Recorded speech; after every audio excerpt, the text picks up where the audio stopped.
Hi everybody, and welcome to another YouTube video on It's All About the Dough. And today I'm going to be showing you how to make something very simple. I'm going to show you how to make a simple Italian aperitif or aperitivo.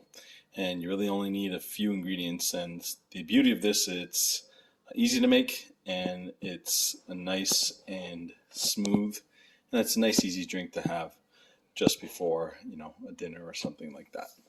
Okay, so what do we got here? We have Aperol. Okay, we got about 1.5 ounces of that right there, and then we have a typical Italian bitter. Any Italian bitter will do. You want this to be non-alcoholic.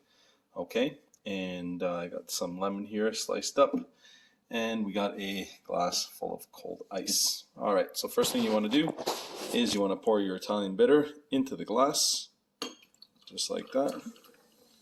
All right, there you go. And you can actually find, believe it or not, the Italian bitters on Amazon.ca, and I will provide a link for that in the description. And then you have your Aperol right here, and we're going to pour that right into the glass.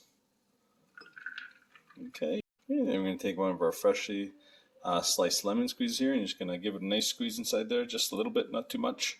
And then you're just going to add a lemon wedge in there, and you're going to stir it up gently.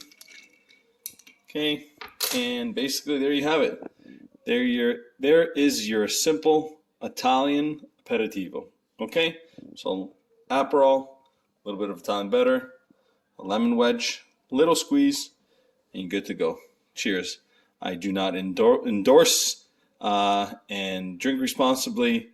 I don't endorse Aperol, or I'm not paid anything from them or whatever. Okay, sounds like I've had a few already. Cheers! Oh, and don't forget to like, subscribe, comment, click that bell notification button, and share with all your friends. All right? Cheers. Chin chin.